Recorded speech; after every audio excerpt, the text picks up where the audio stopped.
Alors, réaction des constructeurs suite à la suppression du bonus écologique pur et simple en Allemagne. Pas en France, hein, je vous rassure. Il y a même des rumeurs comme quoi il va augmenter, donc pour l'instant on attend de voir. Mais certains détaillants réagissent désormais de manière proactive et proposent à leurs clients des réductions pour compenser la perte de la prime. Le grand conflit budgétaire des gouvernements des feux de circulation fait sa prochaine victime. Le financement public pour l'achat d'une voiture électrique n'est plus possible depuis dimanche. Comment les concessions réagissent? Le fonds climat et transformation KTF est concerné. Il manque de fonds, dans lequel il manque 60 milliards d'euros. Les mesures de politique environnementale sont financées par le KTF.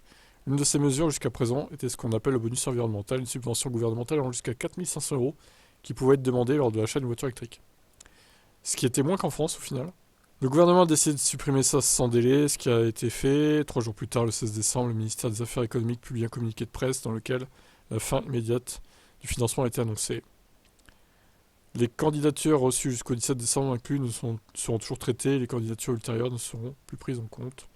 Les principaux constructeurs réagissent désormais à ça. Par exemple, Stellantis, qui produit entre autres des voitures électriques des marques Citroën, Jeep, Opel et Peugeot, ils ont expliqué que la décision à court terme avait été accueillie avec surprise. Cependant, Stellantis ne laisse pas ses clients de côté et accorde donc aux clients éligibles l'intégralité du bonus environnemental jusqu'à fin 2023. Donc, ouais, pendant 2 semaines, quoi. Après, démerdez-vous. Mercedes continue également de promouvoir l'électromobilité jusqu'à la fin de l'année. Mercedes reprendra la part des subventions de l'État si les clients ne reçoivent pas l'aide, a déclaré le constructeur. Jörgen Hermann, responsable des ventes, a souligné que la sécurité de la planification est un atout très important pour un investissement aussi important qu'une voiture. Il a ajouté l'avenir de la mobilité individuelle est électrique. Volkswagen, pour finir, a annoncé qu'elle reprendrait également la part actuelle de l'État. Le règlement s'applique aux clients privés qui ont commandé un véhicule éligible auprès de Volkswagen avant le 15 décembre 2023, mais qui n'ont pas encore pris livraison ni enregistré.